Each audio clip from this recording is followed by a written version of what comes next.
Yo, what's up, chefs? Chef Vinny coming back at you with another delicious gameplay video. It's going to be something a bit different this time, as I'm sure you've seen by the title, but let's just say it's going to be a pseudo tutorial of sorts for how to make more money in the Goblin Caves. So, let's get cooking. For starters, class recommendations, I would definitely have to say either the Ranger, Fighter, Barbarian, or even the rogue. I would definitely argue that the rogue is the weakest of the four to start off with, just to clarify, to start off with. But I would still recommend it over definitely the bard or the cleric and even the wizard for a starter.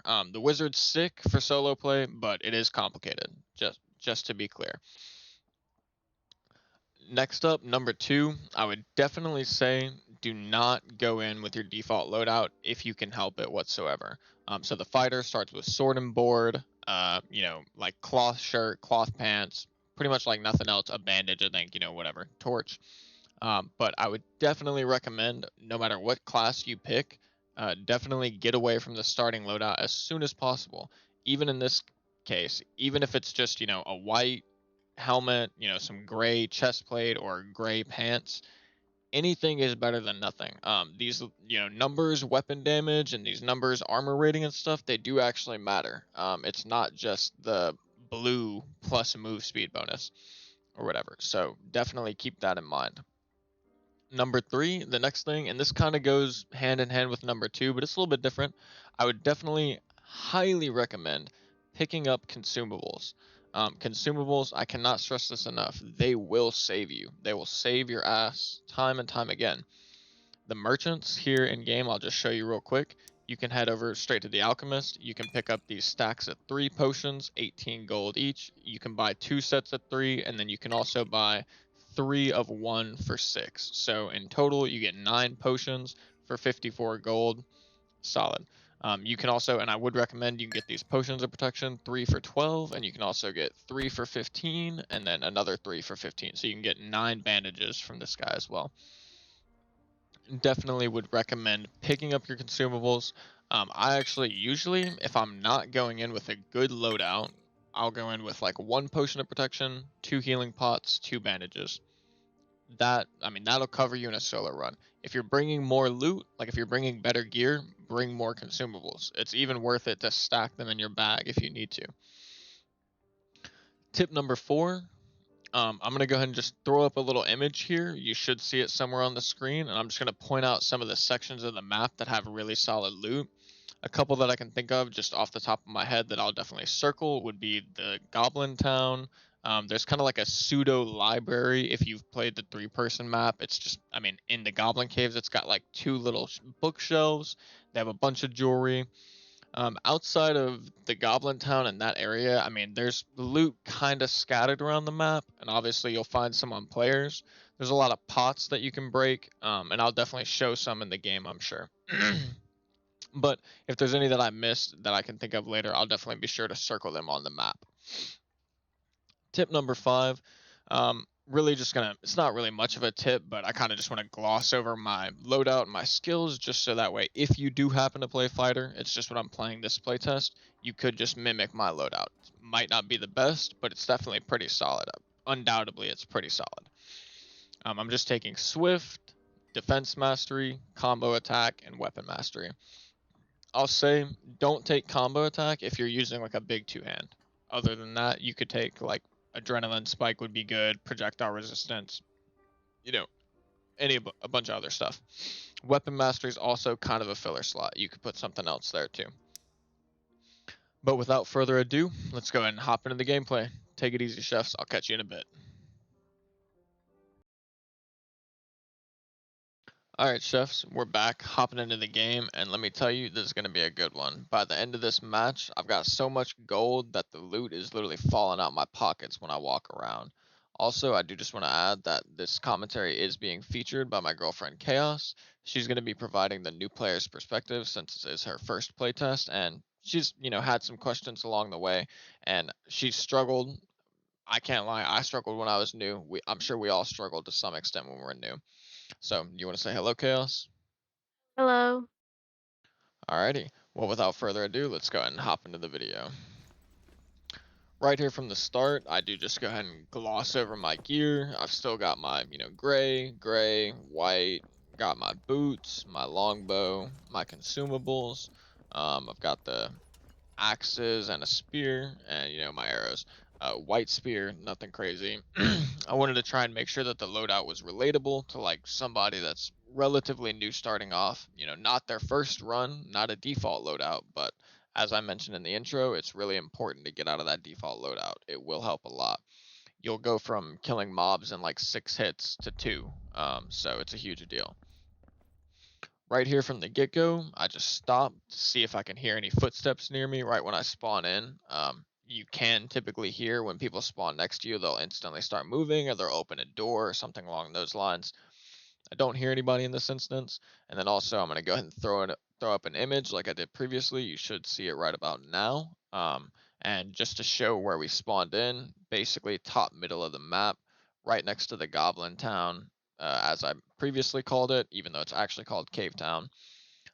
Based on the spawn, I would recommend you could go Goblin Town, but I actually make the decision to go south all the way to the pseudo library, as I called it. The hideout as it's shown on the map, because there's some super solid loot there, and so you'll see later in the video. At this point though, go ahead and pull out my lantern. Since I don't have a torch equipped, I've got my bow in my secondary. Start making my way down to the hideout as I mentioned. I turn this corner, think about taking that chest, but upon seeing the creepy crawlies, I decide, you know what, never mind, I'm going to destroy their home. Since if you do see the pot they're coming from, you can break it and they'll stop spawning. Very useful for dealing with the spiders. Then I just start breaking all the other pots in case there's any more spiders to spawn out of them. Just kidding, there's jewelry that spawns in the pots, so it's worth picking up. You can sell it. At this point, spiders are done with, the pots are broken. I'm going to keep making my way down to the hideout section.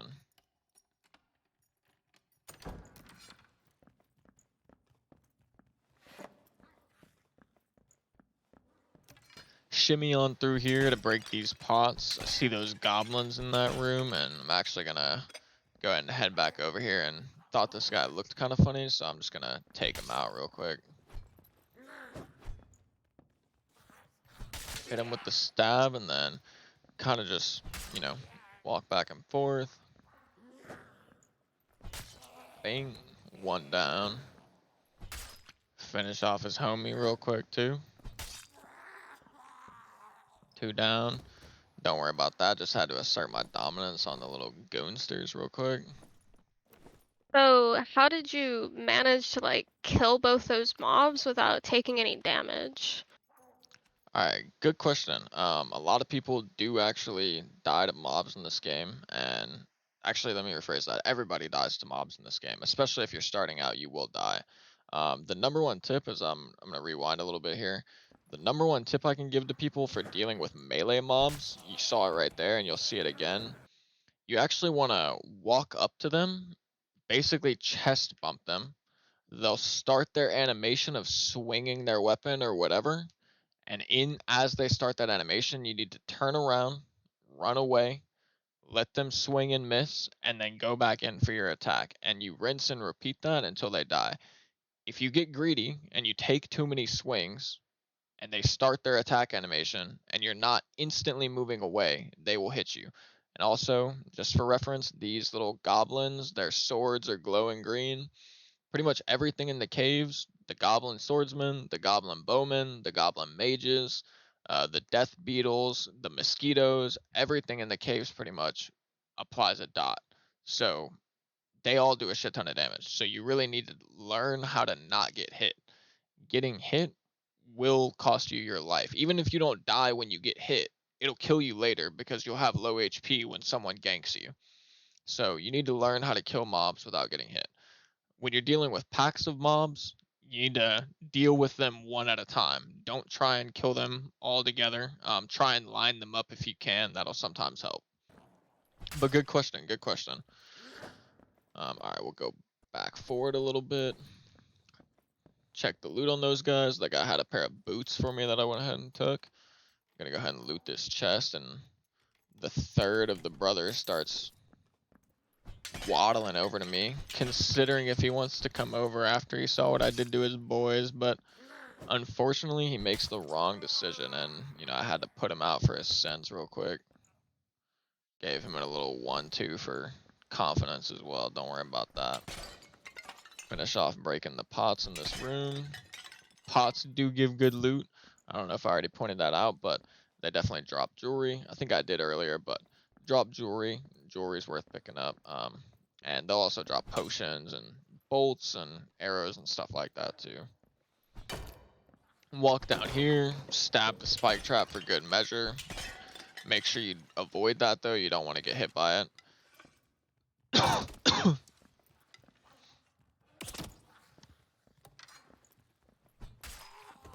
Go ahead and start taking aim on this goblin swordsman, and I hear some people pitter-pattering around near me. I don't know if it's goblins or actual players, so I'm kind of just being wary, looking up the stairs. Take aim again, start shooting at this guy. I'll mention that that last goblin had a pair of boots that I picked up by mistake, but I went ahead and took them out of my inventory because don't want them clogging up the space. Next up, I start dealing with this goblin mage. I'm actually just, you know, making him shoot his projectiles into the wall, and then I'm taking my turn to creep around the corner and land an arrow right in his dome ski. Put him down for the count as well.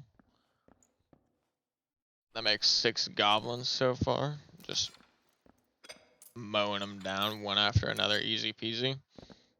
Run into here, and these are the 2, actually it's 4 bookshelves. I think I said 2 bookshelves before, but it's really 4 in total, even though, you know, it's kind of like 2 sets of 2. But yeah, make my way over to those bookshelves, and honestly, they had some banger loot. They always have good loot though, like I have to say, they always have good loot. Tons of jewelry, they've got potions, other stuff too, but plenty of jewelry always on the shelves. We actually see there just for a brief, whoops. We actually see here for a brief second, I've got a pretty full inventory already so far. I've got a lot of jewelry, I got a pair of green boots, and I got the arrows that I walked in with. I've also got a couple stacks of gold as well. Is it worth just picking up all the loot you find, or is there certain loot? Because sometimes I've noticed that even when I extract with an almost full inventory, I barely have any gold, or I barely get any gold. Yeah, no, it's another brilliant question actually. So it's gonna kind of come down to what your goal is when you go into the run, but assuming you're looking to make money, like you're doing a quick solo run, just trying to make money, number one priority is jewelry. The trinkets, I'll actually go back to the little snippet of my inventory real quick just so we can see. The trinkets, like the little goblets and the little, you know, these types of rings and stuff like that, always super good. You can sell them to one of the merchants for a lot of gold. Outside of that, I would recommend picking up pretty much everything other than whites, like whites and gray items, unless you're just starting off. If you're just starting off, something is better than nothing. So if you don't have any boots, equip boots. If you don't have any gloves, equip gloves. If you don't have any extra boots or gloves in your stash, probably pick up some extras in case you die and you want to put something on later so you don't have to go in with a default loadout. But if you are just trying to make money, I wouldn't pick up anything lower than a green, and I wouldn't even pick up a green if it doesn't have good stats on it. Some examples of good stats, you really need to do some of your own research on this, but some examples of good stats would be plus all attributes, plus physical damage, plus magical damage, plus movement speed, plus individual stats like strength, will, agility, stuff like that. And outside of that, yeah, I mean, there are some other ones. Some of them depend on your build, but those are the general basics that people will definitely pay gold for almost no matter what. Even if it's a green with +1 all attributes, it'll probably go for 50 gold. But good question once again. As far as potions and stuff like that is concerned, if you want potions and it's good for you, you might as well pick it up. Otherwise, if you once again, if you're just trying to make gold though, I would drop them for jewelry if you find more jewelry and you don't have any space. But alright, I mean, at this point, I'm kind of just chilling. Like I said, I mean, I've got almost a full inventory. I've got, I think, like 1 piece of blue jewelry, a bunch of just random jewelry. Come back over here, break this pot, grab some more gold coins, double check the shelves. I actually see some stuff from the pots I broke before laying over here on the ground, so I come back over, grab that up. Shoes that I dropped earlier sitting there as well. Spawn the mummy. The mummies always spawn in the same spots, so eventually you'll be able to remember where they spawn. Um, doing the same thing to this guy that I did the other mobs is, I kind of stutter step, chest bump him a little bit, let him start the attack animation, and then that's when I go for my attack after he misses. So I'll just show that one more time, just to be super clear. Spawn this guy, let him get close to me, he attacks, and I move away. Then I go for my attacks, make him attack again, move away and attack. So when fighting the mobs, like, is it not worth it to just, like, hold S and walk backwards? Yeah, no, so it's not worth it actually. Another good question. If you just hold S with certain weapons against certain mobs, it can be worth it. If you want to just hold S, like there's certain zombies that spew the poison. Against those, it might be worth it to just hold S, because in some cases you can kill them without them spitting out the poison cloud. But the vast majority of mobs, it's not worth it to just hold S, because eventually they will catch up to you and they will sporadically, it's hard to judge properly, but they will sporadically decide to attack you. And you may or may not be caught in your own attack animation. You might have just finished your attack animation or something along those lines, and you'll get caught in their attack. And the amount of damage you take for getting hit by mobs in this game is not worth risking. So when there are ways, such as what I've demonstrated, to effectively kill mobs with 100% safety, it is not worth it to just hold us, and it is worth it to just go the route of safety. So you should just attack once and then turn around and then wait out an attack and then go for another attack. Yeah, that is correct. And specifically, the thing that triggers them to attack is being within a certain distance of them. So if you're not within the certain distance, they'll make movement inputs and they'll start, waddling towards you. And especially if you're holding S, sometimes it'll feel like they do that a lot, and then eventually they'll just sporadically attack you. But you can kind of use this against them by chest bumping them or just touching them, like walking up very close to them for a second and instantly 180ing and turning away. So you just walk into them and then walk away instantly. You can even walk into them and walk to the side instantly, or what have you.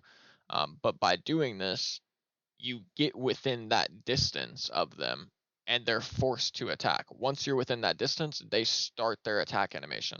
And you're able to take advantage of that. They have a long reset time in between attacks. Most mobs have a long reset time in between attacks. Some mobs have chain attacks where they'll attack twice before resetting, but even those mobs, you need to bait out their attacks and then take advantage of that reset time. But yeah, good question. Holding S, not always the move. More often than not, it's not the move. But yeah, we did go ahead and just finish up the game. Just checking, seeing how many people are still alive. It looks like it's just about 3 or 4 at this point. Actually, we can calculate it. This is another good little tip for everyone. 10 people spawn in the Goblin Cave. You have a kill feed in the top right. You can see that there are 1, 2, 3, 4, 5 people dead, and 1 person escape portal has spawned. So perhaps a 6th person has left. Well, actually, not perhaps. I left. So I'm the 6th person that left. So yeah, there are 4 people left in the lobby at this point, unless somebody DC'd, which is of course a possibility. Um, but you can always have a very close estimate of how many people are left. But let's check the haul. I did say at the beginning of or I did say earlier that I had so much gold that, the loot was falling out of my pockets, and I don't think that was a light claim. Solo run in Goblin Caves about 5 minutes a time, and I'm selling to the collector for 165. And you'll actually notice that I missed one item to sell to him, which sells for a little bit more. Come over here to this guy and I sell the boots because I don't feel like trying to sell them for maybe 30 or 50 gold, which they might go for, but they might not. pull off the ring because I did actually get that ring in that match. I didn't go in with that ring. So yeah, 10, 20, 30, 40, 50, if the game lets me put those in my inventory. 60, 50, 60. Hold on, wait, let's go back. I gotta recount that. 10, 20, 30, 40, 50, 60, 70.